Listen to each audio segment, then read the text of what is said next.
Now, I just want to tell you, I got some my friend Mike over in San Antonio, cash flow Mike, coolest guy you'll in the cash flow business. He starts his meetings with this little segment called "Clear the Noise." So I got some noise I need to clear with you. You ready to hear some noise?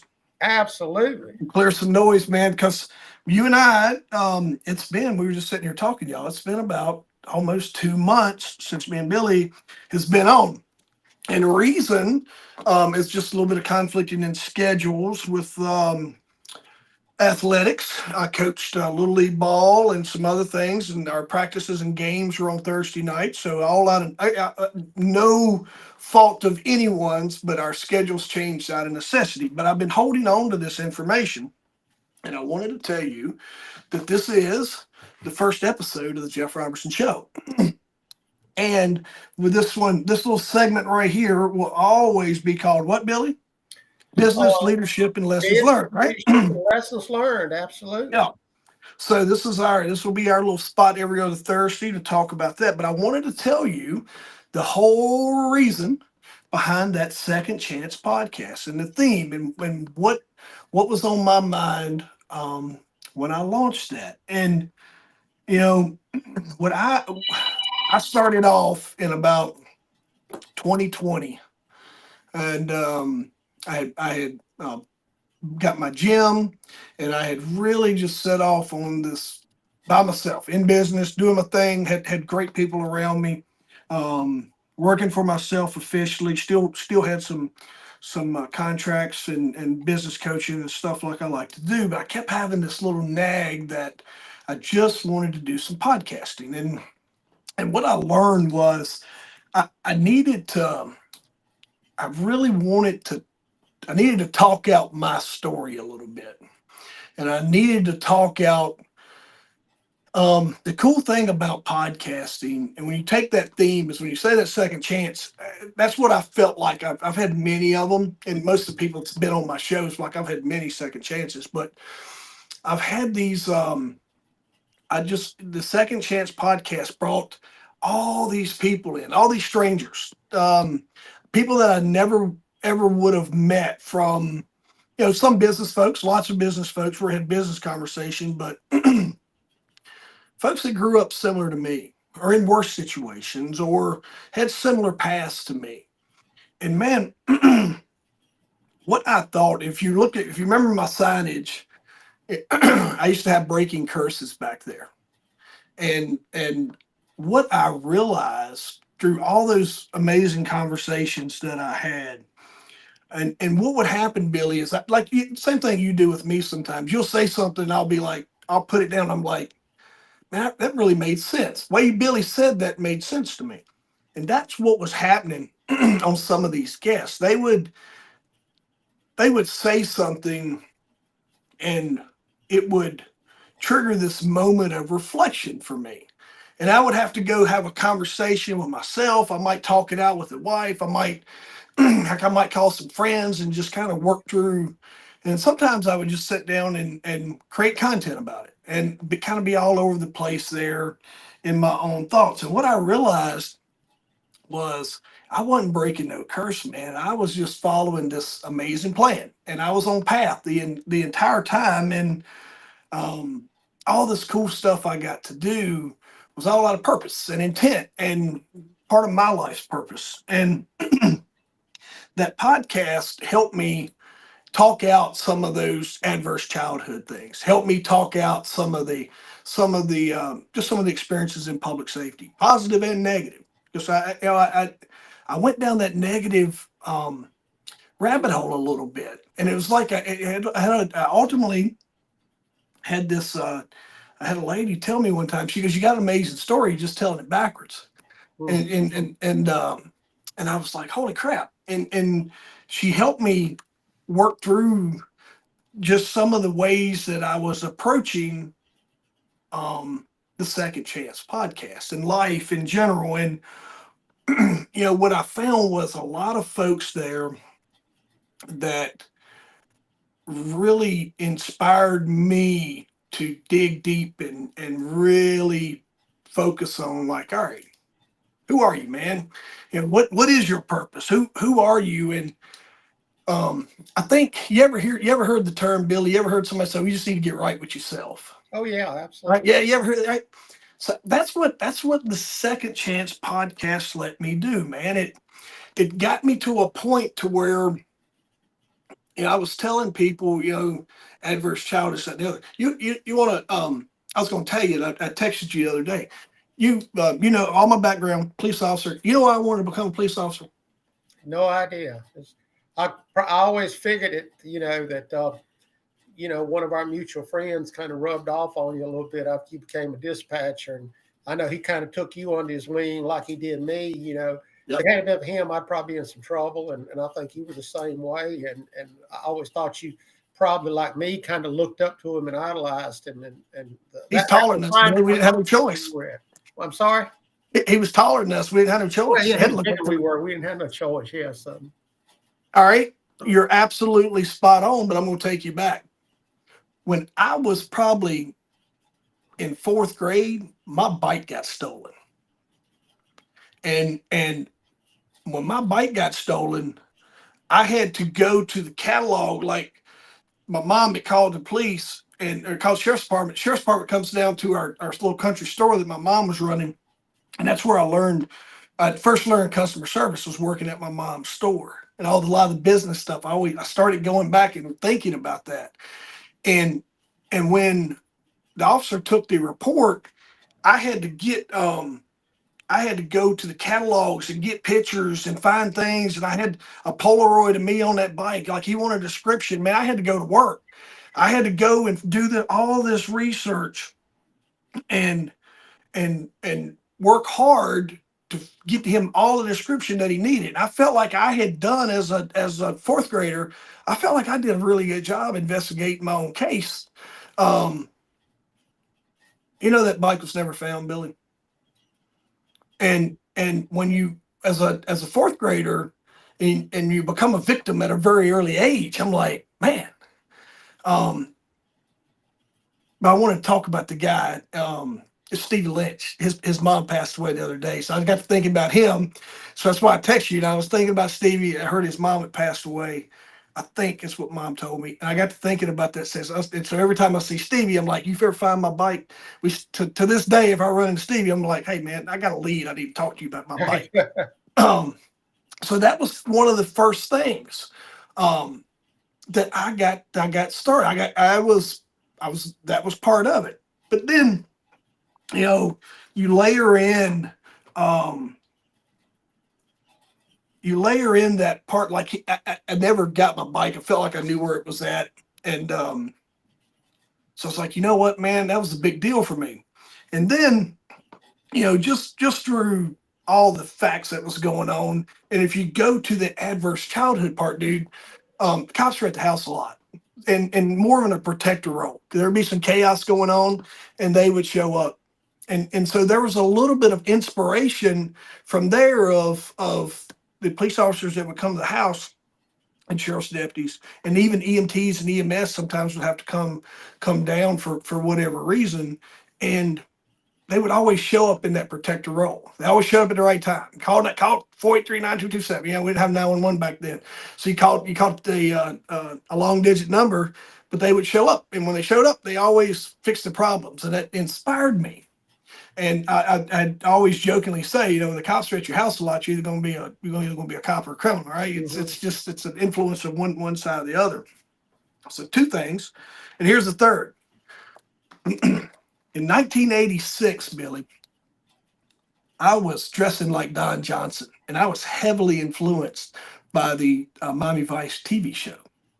And I heard, if y'all are listening, if you go listen to Tyler Hoover's podcast, the Anti-Hero podcast, he just had Jay Dobbins on there. And I was laughing because I've been waiting to see you. I just listened to their episode the other day, and Jay talks about, hey, I was inspired by the show Miami Vice. I thought it was going to be cool. So I went to school. It was like career day. I went to school dressed up like Crockett, and I told my teacher, I was like, she's like, "What you gonna be when you grow up?" I'm like, I'm gonna be undercover cop. It's what I'm gonna do. Do you know? The next day, she came in with an article where there had been a bust at like the airport in Roanoke. You remember back in the day when they was doing this big bust and at the Roanoke airport, and it was always in kind of the local news or whatever. Yeah. So, between that was just living out that little childhood dream of being impacted by that show. And then I think what you'll find is I ended up into public safety and all those things, and it became my identity. And that's just because I didn't ever do anything else. So you worked at Gil Farmer, you worked at you had a couple other. You was going to be a teacher, right? I didn't. I knew where I was headed through these influences at a very young age, and I didn't do much else for a period. So that spirals me into all those years that I got to work. Um, and through that, I probably, and like I said on the Second Chance podcast multiple times, was guest or as a guest, was, I felt like I was dealing with a lot of the adverse childhood and growing up like I did and all these other things. And so it kind of led me to this moment where I was spiraling, just kind of spiraling out of control. An old trooper comes into my life. And trooper arrested old Jeff for DUI, and all I knew come to a screeching halt. And that, Billy, was at the time was a rock bottom moment, right? It's pretty like everything that I knew. If it didn't have blue lights, if it didn't have red lights, if you couldn't turn siren on in it, I ain't never been around it. I knew computers, so at the time, and even now, some people will talk about that. Oh man, that's that big deal. But here's what I'll tell you. That moment, that trooper, when I started at my gym in 2024, I ended up becoming friends and close with his son and with his daughter-in-law, and impacted their life. And just an amazing story that I like to tell and I like to share with people now about. Here I am in 2007 thinking, man, I am done. I am, I didn't know if I was going to be around here. Just a lot of life, because I thought that I was a crap magnet, and I thought that the world was coming in on me, and I couldn't do anything right. But man, that's perspective that I had to learn. Was life was just put me on a different path. And what I didn't know at that time was, man, it just started this amazing journey of where I get to impact and meet people. And now here's what the Jeff Wright, I did 100 episodes of that Second Chance podcast. And I got to talk about that story of the trooper when I would get the guest. I talked a lot about how he had interacted with me. And then years later, I get told by his son how I had impacted his life and helped his family. And then when we finally got together and I told him the whole story, I'm like, all right, remember, and I said, guy ever mentioned this name? He goes, yeah. And I go, that's me. And he was like really surprised. He's like, holy crap, you're the guy that my dad talked about. And I'm like, yep, that's me. And what I lost that day, man, I can't tell you. That guy absolutely changed my life for the better. And that whole situation, dude, and it's got me on this track now of what Jeff Robertson's about. And what I do in my business is speaking, storytelling. I'm doing coaching and leadership programs, business strategy, coaching business. I have a project called the Crystal Forge. It's forged in fire, just like I feel like I was when I was coming up. And it's just helping small business owners and business owners just get better in what they do every day. I got some new sales training I just rolled out called the Sales Guide. And it's based off some stuff I learned in doing undercover work and doing police work and all that cool stuff. And managing contents and brands. And one of the things I want this show to be about is I want it to be about those. We're still going to have a little bit of that second chance, but those tactical comebacks, legacy leadership. That's why you're here.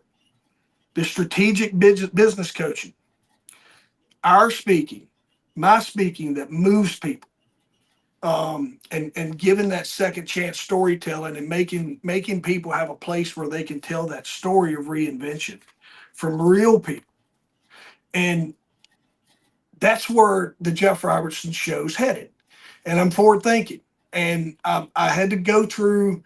I had to go through a little. I had to pause, and I had to go back and revisit some what I thought was negative times growing up. All the stuff. Getting into public safety too early. Man, I got into public safety at the right time. Um, it all landed exactly the right people around me, and I had to find clarity with that. And man, um, and that's what I was going to tell you. I've been waiting to tell you all that because I haven't told a lot of the guys that are close to me or know me about the story of the trooper and how he and I became connected through this just amazing way. Um, I told you a little bit about it here a while back with the brick stuff, but um, that is the connection that he and I have two kids because of that guy. I am sitting here tonight and able to have this amazing conversation with you. And that tees me up for the best part is part of this whole story of my business and where we're headed is the work you and I are getting ready to do. And we got some workshops and we got some speaking and we're going to work through the public safety community that you and I are got all sorts of experiences that we're going to share. And then we're going to try to impact some businesses and some business leaders with our story and our communication and our setbacks and the lessons that we've learned. And that's kind of our plan, everybody. I wanted to walk you through that. You've played an amazing part in my life, and I'm forever grateful for that. And I'm excited for where you and I are headed. I credit you, but there's the Pats and the Bryans and just countless number of people that that have always showed up at the right time in my life. And that guy, our old buddy Dave, he was one of them, and he was absolutely that key point that taught me. He taught me. He he was absolutely. I did a lot of police work, Billy. I did police work on higher levels, and the stuff David taught me, I was using. I was using in some big time cases, and it would mind blow a lot of people that through how we approach things and how we talk to people. The stuff that you talked to you about Cash Flow Mike. He used to be a trooper in Missouri. He and I get along, and we're good because of the how David taught me how to approach just a basic conversation with people. Um, and here's the cool part, man, as I figured out the identity and who I am. And that was the purpose of the Second Chance podcast, man. So we're forging forward with a brand new start, man. I'm excited about it. We'll have some new conversations. We'll have different conversations, forward thinking conversations, and we're going to use all of these lessons learned for the greater good. So that's what I want to tell you, man.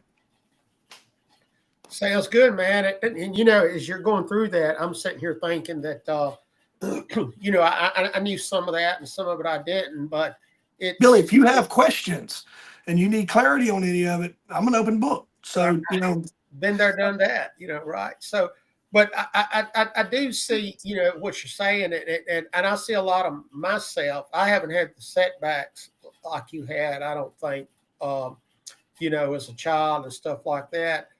But you talked about getting your bike stole. I can show you, I still have it. When I went to school, and probably when you went to school also, we didn't have this standards of learning test, but there was another test that you took, like, I think it was like every 3 years. And I remember taking that in the ninth grade. Steve Angle was one of my teachers. And you had to write a paper on what you wanted to be when you grew up. Yeah. And, I was in ninth grade now, so I thought I was already grown up, but, and you had to put, what education you would need to do that. And I had 4 topics on there I wanted to be. I wanted to be a high school PE teacher. I wanted to be a basketball coach at the high school level because I idolized Jimmy Thompson, who at that time was the Franklin County High School basketball coach. And I wanted to be an airline pilot. And the other one was I wanted to be a paramedic. And I've done every one of them a part of the way except being the basketball coach. As far as the pilot, I went to pilot school, took flying lessons and everything. Went to ground school at Virginia Western. Me and Bob Amos was doing it together. That's back when I was working at Gill Farmer Chevrolet. I've taught a lot of classes of schools that not in the public education system, but in fire and EMS and hazmat. And I got to be a paramedic. And you look at that stuff big. And a couple of years ago, you talked about the TV show Miami Vice. Well, my go-to TV show was Emergency. Yeah. And so I may have told you this before, but in July of 2023, I had the chance to go to Los Angeles. And I actually visited the station that Emergency was actually filmed in. That is still a working fire station. It's actually not in Los Angeles. It's in Carson City, California. If you get on the internet and you look up Carson City Fire Station number 127, that's where Station 51 was in the TV show. And I got to go there, and the guys there took me around. And I've got pictures of me and my wife standing beside Johnny and Roy's locker in the bedroom. Inside that station, it's just like it was back in the 70s. The only thing they've done different was put new appliances in. Right. But the speakers are still on the wall, just like it. And, it's the same. And it was, I was glad I got to go, but it was kind of anticlimactic. I don't know what I expected. I don't know if I expected, birds to be flying around my head or what when I went in the station. But I'm like looking around and going, it's a fire station, dude. It's just like, been waiting on you. Hey, big guy, we've been waiting on you. Get on the truck. We got to go. Yeah, that is it, man. So, but I got to talk to a lot of people, and I get it. Even though I've had more jobs, but I tell people that the last day I ever worked was July 26th of 1990, because at that point I went to work in one of those dream jobs as a paramedic, and I remember that. I never worked another day in my life, or what I call working. And I think you were the same way. It was a calling. Yeah. That, unless you're in our world, I don't think people really understand it. And, it's like, how it was. You would, I can remember you getting out of school and you came to the rescue squad building. I mean, and that's what you did on, 30 years ago, 40 years ago, right now, I'd be sitting at squad too. We'd be sitting out front watching cars go by. Yeah, and tones dropped off. We racing to get in the truck. I get it, and I think that where we, as far as our adventure moving forward, I think we do have a lot of stories to tell. And I mentioned to my wife earlier tonight before doing this, she was asking what we was going to talk about tonight, and I was telling her a little bit about, you and I had chatted about putting together our own program with a couple of presentations and kind of going out and doing it at other places, and I told her, it's like if you and I go to Roanoke and rent a conference room, or to Rocky Mountain rent a conference room, we're just Billy Ferguson and Jeff Robertson. But if we go to Charlotte, North Carolina, we go to Chattanooga, Tennessee, and we get that hotel room or that hotel conference room, and now we're somebody that's been there, done that, and seen things that most people have never saw in their life. Give it, whether that be good or bad. We've seen a lot of good things. We've seen a lot of things that you want to forget. But I think we have that story to tell, and it's not only in the public safety realm, but I think you can certainly translate that over into the business world. You and I, we've talked about that, we Billy. have talked about a lot, about the circus come to town and stuff like that. And I'm sure you've done things in the police world that, maybe you went in and I'll just use this as an example that maybe you had somebody that was suicidal and they were threatening to jump off a bridge, and you went in there and talked them down and used your skills and stuff and put that person back where they're supposed to be. And we can move that over into the business side. Maybe you have somebody that's really, really, their mentation's changed, their demeanor's changed, and you can see that stuff in the private business. They might not be suicidal. They might be having a lot of issues that they're going to lose the job. They're circling the drain, like you expressed you have. And now here's your let me tell you, I'm going to interrupt you because there's two things I was going to tell you. When taking it back, and this is part of the folks I want to help. You're me. You retired with a plan, and then you were like, you got out there and you go, well, all I did, this ain't got no blue. Where's the red lights? Where's the siren? Where's my radio? Where's my stuff? Because your identity is who that was. Remember, we've had these conversations. Oh, yeah. And here's what happened to me. I was kicking the can, buddy. You talking about undercover, Jeff? I didn't. My self-worth was out the door. I could not find my way. It was Donnie Brasco, man. Yeah. I went to apply for a dealership position selling motorcycles. I'd been around motorcycles a lot, and the guy, he says, "What tell me, what can you do?" And I was like, "Here's my background," and he's like, "Okay, well, how's that going to move how you going to sell my stuff?" And I go, "I'm just trying. We'll figure that out, bud. I'm just trying to get, I don't know." And he gets up. He's big. He's bigger than Cutter. He shuts the door. And I've been waiting to see this guy because he don't know. I've told him I don't have his number no more. But he's like, he shuts the door and he sits down and goes, "I know who you are." He goes, "My nephew works in the sheriff's department up in one county over." And he goes, "He's told me all about you." And he goes, "Why are you guys so much like that?" And I go, "What do you mean?" He goes, "All of y'all are the same. You don't know your worth." He goes, and he's the one I've told you. He goes, he says exactly what you just said. He goes, "You can go talk to somebody that's getting ready to jump off a bridge." He said, "You know what we call that?" And they don't do it. He says, "You know what we call that in the business world?" And I go, "No, sir." And he goes, "Communication." And he drew those, and that's why, like, you see me do this thing when I'm talking to you, and I'm like, "Billy, you got to make the connection. Make the connection from public safety to business. Connect the two together, and it's got to make sense." Dude, as soon as he started telling me that, like, my light bulbs started coming on. I was like, "Well, hold on." So you're spot on, and it's not about. Here's what it's not about. It's not about that employee who's having a bad day. It's about you and I, or us, and public safety professionals coming in. And what happened to me was I was helping somebody fix a keyboard, phone's ringing. They are shaking because it's so much going on. And they looked at me and they said, "How do you stay so cool?" And I go, "It's not stressful." And all you do is teach them how to slow down just like we did, and how to process, and how to be better communicators. That's why I got DIS certified. And some of the stuff that I'm able to teach now is just to help teams collaborate better, just like two guys on a truck, or when we all come together on a fire scene, or when we're doing a SWAT raid, all the stuff that comes into that. So you're spot on, but it's more about the skill and how it applies in business more so than it is the situation, if that makes sense. Oh, it does. And I'm sitting here, absorbing all that. And I'll tell you exactly what I was thinking when you was saying that is I was spinning that around into my world, and with communications and with doing it under pressure.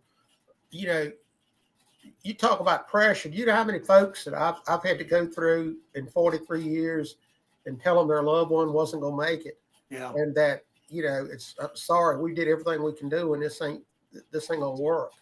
And you're standing in a house full of people that's looking at you like, you're gonna fix everything, and you're knowing in your mind that you're not gonna fix it. I've been out there, and you get there and you hook them up on a cardiac monitor, and the cardiac monitors, asystole or flat line, as most of our listeners would know that, which means the heart has no electrical activity. And then we get them back into PEA, which is pulseless electrical activity, and you get that pretty little bleep on the monitor.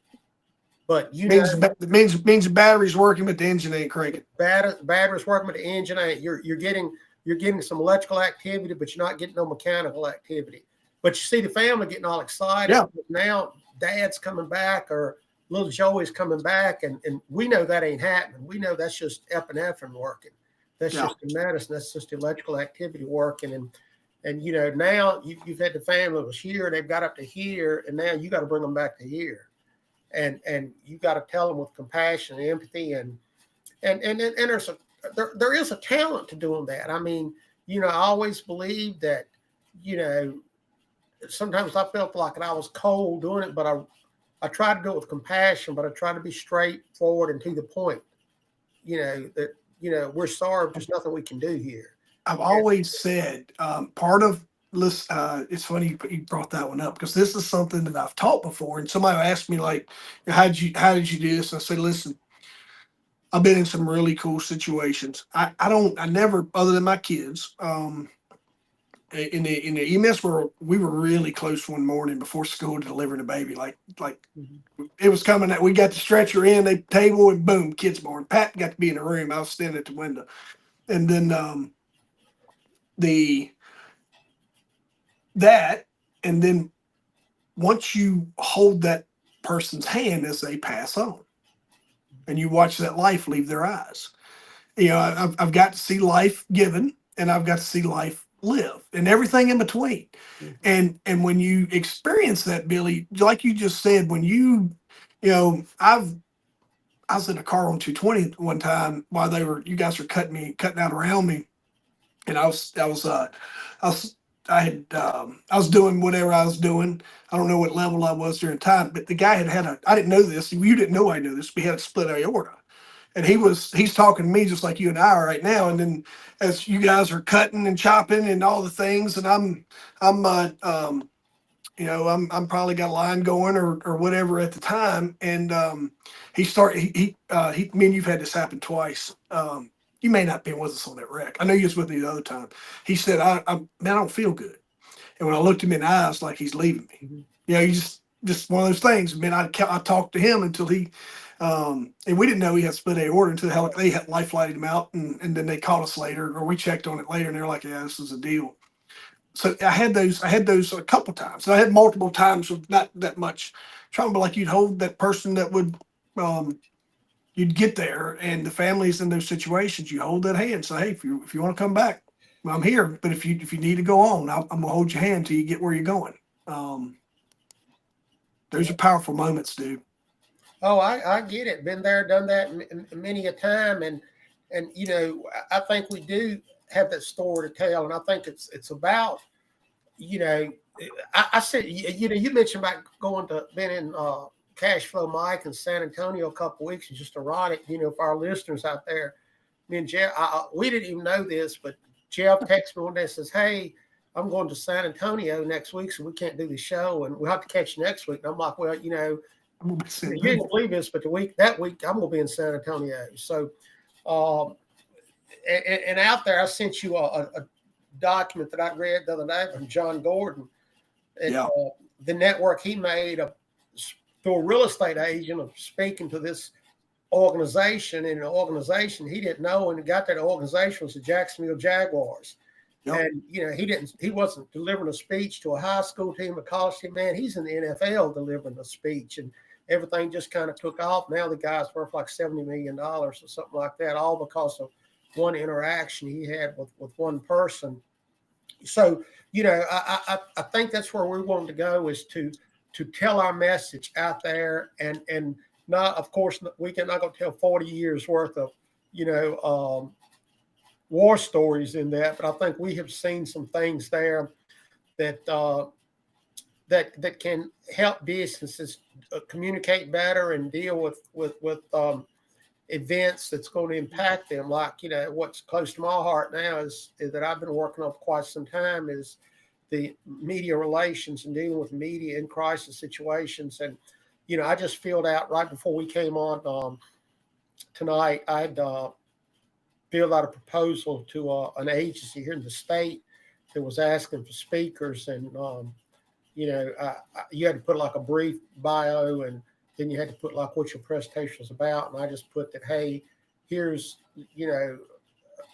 a unique opportunity that I can tell you about, that I've been there. Now, there may be other folks that maybe can tell that story a little better than I can, or maybe they can tell a kind of a different story on dealing with the media. But I can say I was the only one there that day that can tell that story on two people that were fatally wounded on live TV for the world to see. You Yeah. know, and I've got a lot of background information on that, and I think that you know, you've seen my presentation as far as just looking at the raw footage of it and the raw slides, and I've still got to decorate them up a little bit. But I think that is something that's worth telling out there to folks that have never had that opportunity. You know, you and I have got to do things that you know other people sit down and be riveted at the TV shows over. Well, you know, we've lived that, and it's not. I don't think it's nothing special about us. I mean, you know, the guy that played in the NFL or Major League Baseball, I can't tell his story. You know, he can tell me that, but I think there's a lot of people out there where you can crosswalk and into other, you know, fields, and people will get a real benefit out of that. So I think we're doing this at the right time, and yours and our path is reconnected like it did many years ago, and now we're in the second chapter of what we can do, and I think we still got some story to tell. I think the other thing that I enjoy, and I messaged you this, is I enjoy Kenny Mitchell. I've talked to you about Kenny. I'm gonna try. We gotta get Kenny to come in and just talk about his stuff that he does, because he's shaking and moving. But he messaged me. I went dark on social media, and man, I was so grateful that he and a couple others have reached out to me just to say, "Hey, I ain't seen you. Where you at?" And I'm like, "Hey." I just needed it. I really, part of that whole thing was me taking a break and getting ready for this version, because I had accomplished, right? You don't talk about finding peace, man. I took me many episodes and conversations and processing, but I found, so I've been kind of just waiting on the whole thing, and about going back to creating content. And I had told you one of the things that I wanted to be part of our messaging was when we do have the opportunity to talk to public safety professionals, law enforcement, fire department, EMTs, and whatever that role that you might be looking at, is those folks, especially as they're hitting retirement or they're looking maybe to change careers, is they don't have a good, some of them don't, some of them do. I've been around some really smart and folks that had this. I just didn't realize what they had. A lot of your public safety folks they don't understand money. They don't understand their worth, Mm-hmm. because I told you all this time, I've done really dangerous stuff for next to nothing, for very little pay, compared to what is in the private sector. Hey, we all signed up for it. We know he's getting paid. I ain't griping about that. But here's what it does: is you get used to doing dangerous things for very little compensation, and you're dealing with the problems that society creates, that our legislature is creating laws, you know. So they there's a disconnection sometimes with a lot of folks that I run across, and I've told you that, like Billy, you gotta figure, like, oh yeah, it's worth this. No, no, no, it's worth. This is our experience. This is our time. This is who we are. This is a path. I have to explain sometimes to folks, but you know, sometimes when you get into leadership like you are, it's easy to make six figures, but the path to six figures in business is about $500 a day, $2,500 a week, about $10,800, a month. That is the path to get you to 100, over a little over $100,000 by the time you take taxes out. You do your I'm just talking straight taking home Mm-hmm. service-based pay. That's what it takes to hit that. And a lot of folks don't have that understanding of, because here's what happens in the job. This was Jeff's problem in 2007, 2008. For all of my paid life, someone had direct deposited my check. I don't think maybe there was a point in time when very early on, Billy, I think maybe the county still gave us a paper check. They did. Early on, but then when it went to direct deposit, look, insurance is paid, your dental, your vision, all the stuff, your retirement's taken out, You got advice. Hey, make sure you contribute as much as you can to your retirement. All that becomes magic in my world for, you know, um, 10 years and 5 years. So about 15 years, almost 10 years in law enforcement, 5 years in 911. So about 15 years, my money was magic. I had no idea of that relationship that I had. I didn't do good with budgeting. I didn't do this stuff. It was just like every month there was money in my account, and I'd spend it till I had no more. And I and then I didn't understand worth, just what I was worth, and what our experience. And when you get into the business world, how you know, there's a different, when you're solving different problems, when I went into businesses, I had some really good people that was around me that helped explain that. I'll tell you all that to tell you this. I really enjoy helping people figure that out, because I know what a struggle it was for me. And not everybody has that struggle, and I'm glad you don't. But for the folks that do, and here's where I find it, Billy. I find negative relationship with money in a lot of small business owners that just, they're raised up that money doesn't grow on trees, and there's a guilt around a small business owner. Sometimes my business coaching is helping a small business owner not feel guilty about charging for their service or their Right. product, because they just have a negative. It's just been something they were Oh brought yeah, up with. absolutely. I can relate to that. Just it. And I think you can look at it another way too. It's like you know, when you do get to that point, like you and I both know that you and I didn't have a whole lot growing up. I still got most of it left, but I don't have a whole lot now, but I have a whole lot more compared to what I had. Yeah.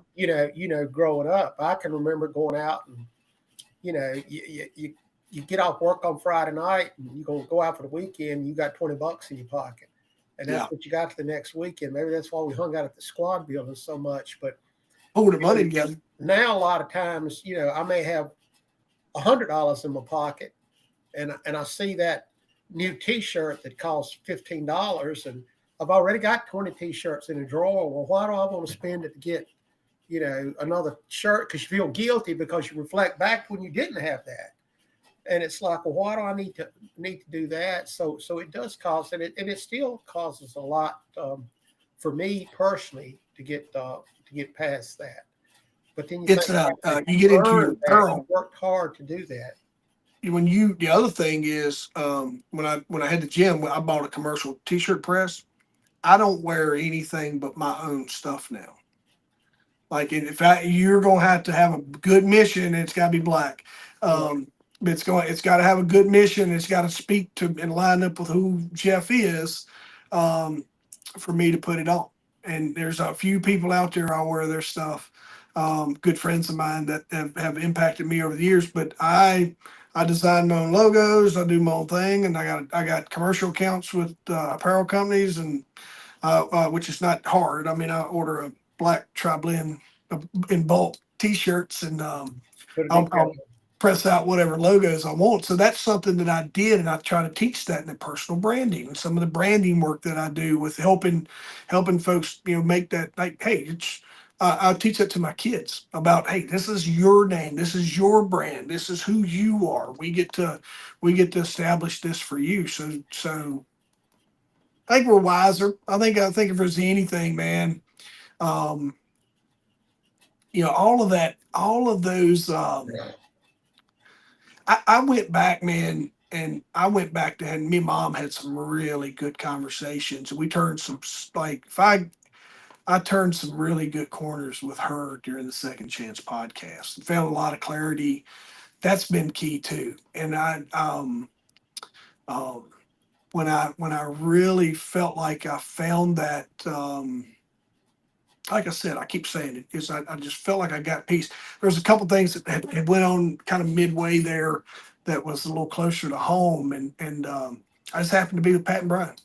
And man, you're talking about two people that I confide in and trust, and man, they happened to be with me when I was able to just talk through, a little negative situation I was dealing with them. And they both reached out the next day, and I woke up and I was like, listen, I'm at peace. I'm good. I found what I was looking for, and I appreciate you guys listening to me vent and gripe and all that stuff. But we put that behind us and forward thinking now, man. And I think there's I was told can't remember Charles Wagner who told me this. It was after the fact. He goes, you was good at what you did. It just took you longer to grow up and did the rest of it. That's always been my thing. Like stuff, it takes me a little longer, and I never realized how much people are telling you what you need to hear, but sometimes it's the timing. And like I had people all the time saying, "Hey, you should think about this. You should think about this," and then or hey Jeff, and then during that podcast, Billy, somebody would say something. And I would go, "Hold on, what did you just say there?" And they would repeat it. I go, "Tell me, explain that to me." And the way they explained it to me made sense, and it impacted me to where I could move to my next step in my head. Um, it's just way I am. I don't. Well, I figured out who I am and who I want to be and where I'm headed, man. I think you're right, and I see what you're saying, but I think I go through the same thing. It's just like, again, I'll go back to last week in San Antonio when I seen that article about the networking and talking to everybody. This guy just happened to talk to somebody that knew the right person, and I think about this happened 5-6 years ago. I was listening to PBS radio or NPR one day, I believe it was, and they were talking about strong leaders and through the centuries on how strong leaders became about. And it talked about, in the 14th and 15th century, the strongest leader of the group was whoever was literally the strongest. Whoever could lift the most weight, whoever could fight the most wars, that they were the strong, and they were the leader of the group. And then as the 1800s came along, in the 19th century and the 20th century, it was who had the most initials after their name. It was, did you have a high school education? Did you have a PhD? Did you have 3 PhDs? It was all about the education. You might not know a whole lot, but if you had enough to get those initials behind your name, that was, that made you the leader of the group. And now that we're in today, it's all about networking. It's all about who you know. And I think it's about who you know and the marketing of it. I always reflect back to a lot of these popular singers. Well, there's lots of good singers out here. It's just who was in the right place at the right time, at the right person singing the sing. And I think that's where you and I are going with this. I think we've got a story to tell, and we've got a good story to tell. And we're certainly, I think when we'll pat us on the back now, I think we're good at telling that story. It's just now we got to get to the right person that likes to hear that story. It's all about, networking. I tell you about going out to Richmond, doing a bunch of classes. Well, I went out there to a couple of hospitals now. Since I've been out there, I've had 3 other hospitals reach out, want me to come and do the same program for them. So it's all about having a good product and getting that product. If I can get in front of you with my product, I can win you over. Yeah. And I think that's one of the things that we're pushing for now. And I know we're running low on time, but I did want to tell you, I made an announcement on our last podcast that I was going to be a candidate for the Franklin County Board of Supervisors. Well, I did. Hang on. I'm going to tee you up for that. I'm going to tee you up for that. All right. I got to tee up that segment, Billy. Okay. I want to close this one out real quick because let me close this one, because here's what here's the other thing that's been dear on my mind. I was telling you about Kenny. Kenny messaged me the other day, says his fire chief that he had worked for, retired, killed himself. And this is Kenny's guy, right? And all Kenny, he really preaches, like, if you're struggling, call me. I know the chief had Kenny's number, but for some reason he did. And whatever that is, and here's how I want to explanation point this. I tell a lot of my story because I don't want people. I'm still here. I freaking went through all that crap, all the embarrassment, all the things, all the stuff that I kind of touched on there. Man, I am 100% better through all that stuff, and I got good clarity and good focus. So, folks, here's where I want the exclamation. It's June is Men's Mental Health Month, and we talk about it. We talk about it for a month, but we got to have this conversation throughout the year. And I want it to kind of point all the tee up the Jeff Robertson Show, all the stuff me and you're working on, but I also wanted to end that little segment with reminding everybody, share this episode, because there's two people here that's been through. I've been through a lot. I have. It pains me when somebody does something crazy in public safety, and they might get time off, or they sometimes they get fired, sometimes they have to resign, and their identity's so wrapped up in the job that they some folks go through divorce and life changing stuff, and later in life, I like, and it changes who they are, and they lose their way. And there's man, if I didn't do anything, I found help just in my conversations with people. And there's always somebody, and it's crazy to have to say this, but man, there's always somebody that you can go and talk to. And mine, I couldn't find I probably found some people that really related, but I needed to talk to strangers of like-minded individuals, and that's what helped me. That's just who I am. I like to Yeah. talk about it. I walk through it. So I wanted everybody to know that. That's just remember that it's June. It's Men's Mental Health Month. Kenny shared that with me the other day, and I wanted to put that out. And my thoughts go out to this family, his fire department family, the people that's impacted. Because folks, let me tell you something. Is when you get to the point where you think you get ready to leave this world through your own hands, is take a minute. And sometimes we take for granted just how much. Working in fitness, Billy, I used to tell people, I'm like, come in here and work out. And they're like, I ain't got time for that. I'm like, hey man, you take it for granted how long we want you to be around. You take for granted how much your family wants you to all be around. So take better care of yourself. And same thing with that, man. It's just no matter how bad that screw up is or whatever, there's somebody that still wants you to be around to impact you. So I wanted to end that segment with that. And then, Billy, I want to segue over to the news and what's going on um, with the current political platform of Billy Ferguson for Board of Supervisors, Rocky Mountain District, Franklin County, Virginia. I wanted to check in with you and see how that's progressing. Well, that's progressing really, really well. In Virginia, to get on the ballot, you have to have a certain number of signatures of registered voters in the district you're running for. In Franklin County, Rocky Mountain District has about 7,000 registered voters. So I had to get 125 signatures, which you put that ratio 125 to 7,000 in there. It sounds like it's pretty easy, but that's it's fairly challenging to do, because remember, they have to be registered voters and they have to be in that district. And the Rocky Mountain District is fairly small. It's just a little bit larger than the town of Rocky Mount. And to get those signatures on there. We got those signatures. So that's the first step of getting on the ballot. So I can see, Billy, I can see you in the middle of your first board meeting, your phone ring. Yeah. Well, you would think it, that's the way it does all the time. You would think it, I think of somebody calling into the show and they dial the wrong number. That's I like to remind everybody, we do this live. It's Thursday, June 12th at 8:07 p.m. in Virginia, and I'm sitting in my home office, and Jeff's the same place. So we're doing this live. It's not like we did this last week somewhere. So jump on the chat. We'll bring you home. We'll have the conversations on many podcast platforms. Out there, Apple, iTunes, Spotify, YouTube, X. It's got an acronym, we're on it. It's available platforms on all platforms worldwide.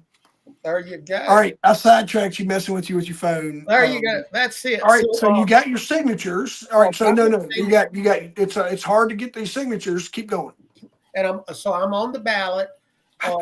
It's right now. It's two of us on the ballot. Mr. Mike Carter, who is the incumbent, has been there since 2017.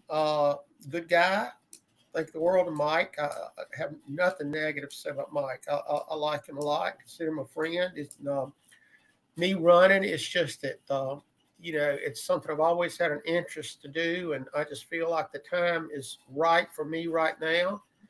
And I think there's two great people to be on the ballot. And I certainly would hope when time comes on November 4th to vote that you would consider giving me your vote. But, you can't go wrong with me or Mike on who you want to give your vote to. And so right now, what I'm doing is I'm going to start really campaigning hard about the second week in July. I've got signs ordered to go out. So if you're listening to this and you live in the Rocky Mountain District, close to the Rocky Mountain District, I have an email address for that. I have a Facebook site that's set up, so you can follow me on Facebook at WB Billy Ferguson for Board of Supervisors.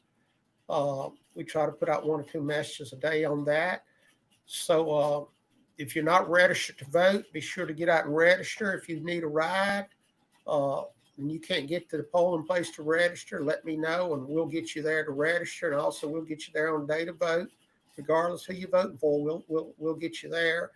And I'm excited about this endeavor and looking forward to November the 4th coming. And if you have any questions on what I stand for and what my platform is, I'll be happy to discuss it. You can give me a call. You can reach out to me on Facebook, or I have a political email address. It's ferguson4supervisor@gmail.com. Email me there and we can talk. You can call me on my personal phone, 540-393-1703. And we can discuss it, discuss my platform there, and I don't mind sharing some of that with you. I think it number one is I think we need to make sure we're having accountability for where our tax money is going and how it's being spent and where we get the best bang for the buck. I think we certainly need to put a strong emphasis on economic development. I know every locality is competing for that, but that maybe there's some stones we haven't turned over, and that's where I think that maybe I can bring some new ideas. I think education is important, and also, hey, I would be remiss if I didn't mention public safety. And when I say public safety, I'm talking about law enforcement, fire rescue, animal control, communications, jail services, court services. We've got to make sure that is funded, and not only funded, but funded appropriately, and make sure that it's being accounted for there. So, that's just some of the top things that I'm. Billy, I think the other thing you got to throw in there is just a little bit of work you're doing. Me learning about business. You learn about small business, and that small your Rocky Mountain is the kind of the economic hub. The lake does a lot. Both lakes do a lot. There's all sorts of amazing businesses, but there's a lot of businesses that are centered. Franklin County is full of amazing businesses, but there's a pocket of them right there in your district as well. And the work that you're doing, and the questions you asked me, and just learning about how to run your own business and understanding what that struggle looks like, and people matter. Getting people in absolutely matter. Absolutely. And I plan on, that's one of my goals, to knock on every door in the district. I plan on doing that, or having some of my staff that's working with me do that. And you mentioned a thing on business, and it triggered a thought there, Jeff, when you said small business.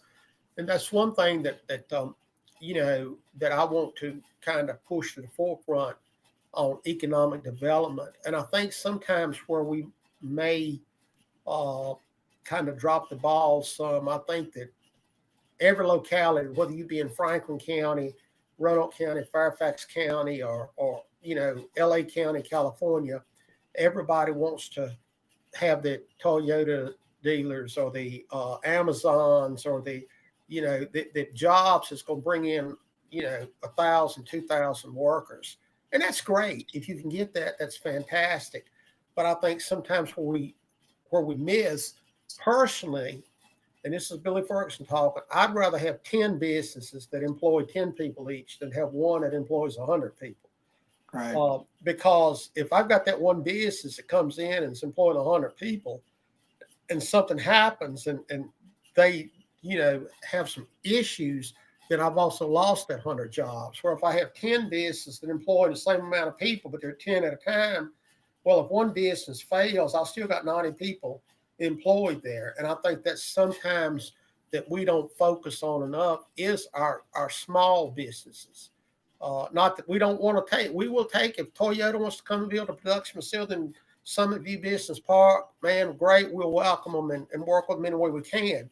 But also, if, John Q. Public wants to come into Rocky Mountain and open an ice cream stand, we need to support that person just as much, because small business is what built America. And I think sometimes we kind of, I heard a comment one time when there was a store, a large chain of stores, and one of them was going to locate in Franklin County. And I don't mind saying it was Dollar Tree. And I heard a couple comments made, well, shoot, it's just Dollar Tree. How many people are they going to employ? 6?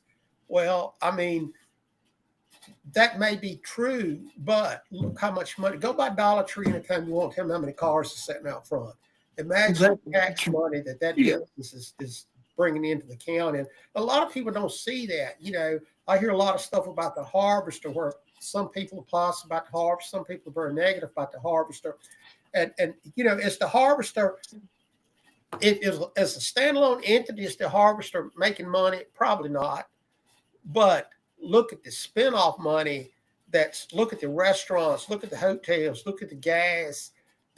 I know Virginia Tech done a study several years ago, and I may be wrong, but I think they said for every $1 that the town of Rocky Mount spent, that the harvester paid $3 back to the town based on the ancillary businesses around it.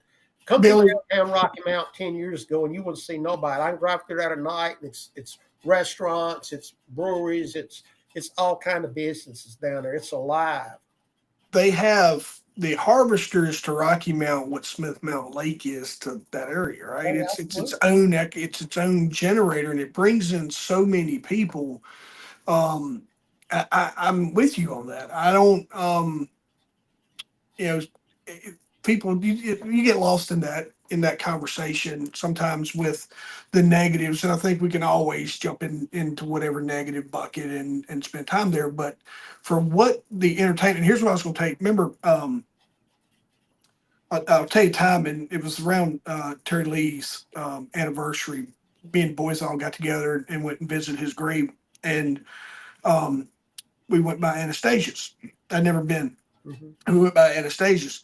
Do you know the majority of the people? I ended up knowing some people that were behind me. You know what? They were from Blacksburg and Montgomery County. They had drove down there. You know what she told me? It was one of the girls who used to come to my gym, and she goes, I was like, how in the world? Why are y'all here? I'm here because I grew up here. I had purpose. And she's like, ain't nothing. We ain't looking for nothing in Roanoke. Right? She was like, this is the vibe we're looking for. This is the atmosphere we're looking for. So man, there's a lot of people that absolutely enjoy and will drive out of their way to come to Rocky Mount and experience what Rocky Mount and Franklin County has to offer.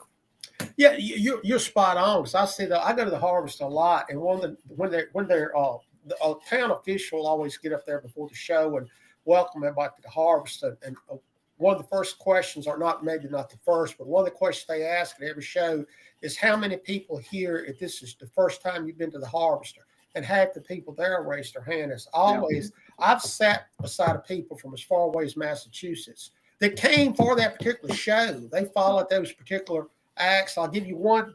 There's a little lady, the Oak Ridge Boys. Everybody knows who the Oak Ridge Boys are. They've been at Harvester 4 times. There's a little lady named Mary Wheat, and she lives in Newport News, 97 years old, and she's seen like 700 Oak Ridge Boys shows. She is so popular that they will call her out. I mean, they know her. They'll say, hey, Mary's on row 4, wherever. But when the Oak Ridge Boys are there, Mary Wheat will be there, and she gets somebody to drive for all the way from Newport News. She said she's been as far as Nevada to see them play. And that's the type, when you come in, those people spend money, they see Rocky Mount, they may come back and visit again. And now, a lot of people, you say, well, do you know Rocky Mount? They go, yeah, I came to the harvester. And you're right, that is a draw. And Rocky Mount now is is a destination, not somewhere, that you're driving to it, not driving through it. Yeah. Is what I like to say there. I But, think it's cool. I'm guilty. I'll fall on the sword here. I have not caught a show there. Um, I'm in my phase of where I'm getting where I can't hear good, but I enjoy the quieter environment with less going on and in a more of but we keep an eye on the schedule, and if it's somebody that Crystal and I really follow after. Blackhawk was on the list. Crystal was on. She's a Blackhawk fan. Um, and Jeff will laugh that I've seen Blackhawk 3 times. They've been there 3 times. Yeah. And if they're at the Roanoke Civic Center, you ride by, you may see a couple buses sitting out there. You ride by when Blackhawk's in town, you see them sitting out on the bench outside. Yeah.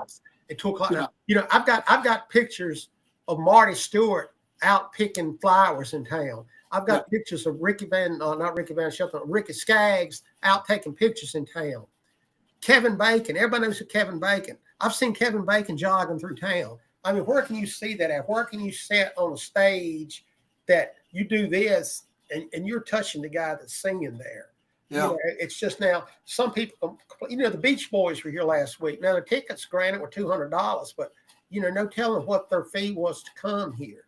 I know. That, easily. Yeah, that's going. That's probably a couple $100,000 just to appear, but it's you're paying a lot for the atmosphere there, for the the closeness of it. I'll never forget seeing Merle Haggard there. Merle Haggard came out on stage and he looked around and says, "Man, my living room's bigger than this." But, play it, and you see these people. I seen Toto there, and now you see Toto, playing before 90,000 people in Germany, and I seen him in front of 400 at the Harvester.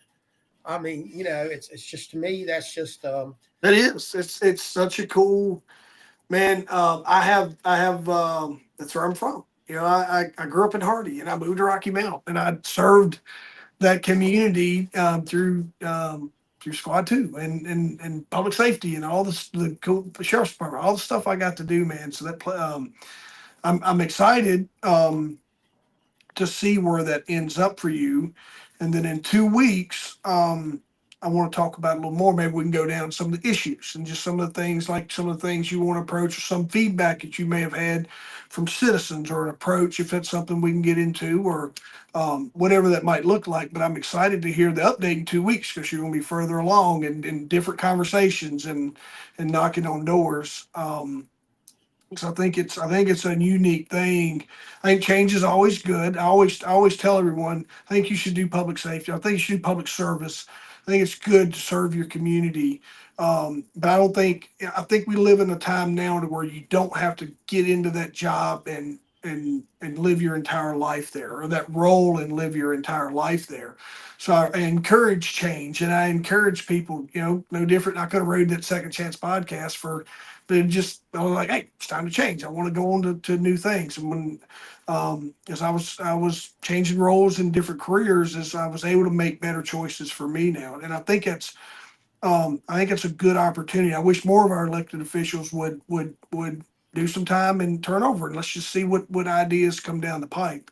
And I'm really excited for where that turns out to you. Tell me this as we wrap up here. On the business side, you got any events, anything scheduled? Looking for work? Where are you at with Ferguson Safety Solutions? Always looking for work. Actually spoke to 2 potential clients today. One is up in Whittle. It's a plastic manufacturer up off of Interstate 77 that's looking for a class. I'm still working with Patrick County. I've also spoken today to Chippenham Hospital in Richmond about a program. I have 2 other programs coming up here in August. One is a bloodborne pathogen program. One is an active shooter program that I have one of my law enforcement friends working with me. Chief Ben Cook with the Roanoke Blacksburg Airport. I know that guy. Chief of Police there. Yeah, we've known Ben for quite some time, but he's retired chief from the Vinton Police Department, and also former employee of Franklin County Public Safety and Franklin County Sheriff's Office. But he's The guy's a legend. Teaching that for me. Yeah, Ben, if you're watching, along with 1,000 other folks out there, we are. We got to get Ben. We need to have Ben on. Talking about you, Ben. Ben would be a good one to have on to talk about his fire service days. Ben was one of my original instructors back in the day. And then I was always around him. And then when he got hired on with Lynn back in the day, I've been around him. And then here's the cool part, Billy. You know, he segued into, I can't remember where he ended up for a while, but when he got hired back, I think it was an event, and he had to go back through the academy. So I actually taught him in the police academy. Oh, wow. When he came back through, it was really cool turnaround. Yeah, he left Franklin County and did a short stint. I think it's 3 or 4 years at the Norfolk Southern Railroad. Yeah. And then went to Benton and became the chief at Benton, and then retired from Benton and transitioned over to the airport. And is doing a great job there. But we will be doing a class together for a nonprofit. I believe that's August the 8th. That we'll be doing bloodborne pathogens in the morning and active shooter in the afternoon. So we have Ferguson Safe Solution has a whole catalog of different classes and different instructors that can come out and do these programs. One we're doing up in Whitfield is it's actually on the electrical arcs or arc flash, and we have an electrical engineer that works with us. Will go out and do that class, and so we're staying busy. We can always do some more and do that, but right now we're staying busy and paying the bills and doing better than we thought we would. And for the first year out there, and very happy about that. And like I said, like to remind everybody that, you and I do this stuff live every other week. And so, if chat with us, you can chat and we see it in real time. And, you see me keep looking down. I'm sure I've got my phone laying beside me, and I'm checking. I always am on X, just seeing how many viewers we got out there now. And, we've got several out there that's watching us on X. And then we have, all those other platforms. I know Jeff monitors those. So thank you for watching. I had shut up after this, but I was one night I was watching one of the news channels, and they were talking about a political figure at a high level of politics at the federal level, and this person started doing a podcast, and they had 6 people that had watched their podcast, and this was at a federal high-level position. I know you talk about. Well, me and Jeff have always been way past 6 people. We hit that on the first episode. Billy, you're man. I'm gonna have to coach you here on your business. You told us all the good things, but how can you told us how to get in touch with you politically? But how, if somebody wants to get in touch with Ferguson Safety Solutions, man, you got to let them know. Hey, man. 540-393-1703. That's my personal phone. I can only carry one phone. Or you can email me at wferguson62@gmail.com. Or as Jeff likes to say, I've got that other email that's this long. It's william.ferguson@fergusonsafetysolutions.com. So you can reach me on all, there's ways to get in contact with me. That's good, Billy. Man, I stole the show tonight just to tell you all the things I've been wanting to tell you. And I appreciate you. I appreciate you letting me. I hope folks get to hear that. Man, wherever you're at and you think the world is closing in around you, here's what I'm going to tell you. If you'll just pause, and if you'll just ask out loud, what lesson is life trying to teach me right now? It might be a hard lesson, but it'll all be okay. And if it will absolutely all be okay, man. And you will find purpose, and you will find public safety and all that stuff I was doing. That was just supposed to be 1/10 of my life. It was just supposed to be a small fraction. And it took me a while to learn that. The door, he opens one. Yeah. So yeah, and it's Billy, you hear that, and then when I teach teach plans and I teach business, I always tell people this is how you do it. And when you hear that a lot. It's like, hey Jeff, I heard that in 2007, 2008. Hey man, it's just another door getting ready to open. I mean, I didn't understand it at the time because it was hard. But it's absolutely the truth. And I am 100% living proof that the world will continue on and you will make bigger marks and bigger strides through your setback and through a little self-reflection. And if you're struggling with that, connect with me, jeffreyrobertson.com.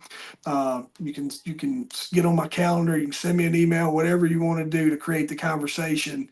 And I can help you navigate, listen to your story, help you give you some advice on where you're headed there, and hopefully get you on a path way shorter than what it took me. And that's the part I enjoy about a lot of the work I do. So, Billy, we're gonna wrap it up, man. I'll see you in 2 weeks on here. I'm sure I'll see you before then, talk to you before then about the whatevers and goings on. And good luck with your door-to-door knocking, and keep us posted, man. Sounds great, Jeff. I appreciate it. Thanks everybody for listening to me and Jeff tonight. And if you have any questions, just reach out to Jeff, and we'll help you in the way we can. Yeah, appreciate you guys. Thank y'all.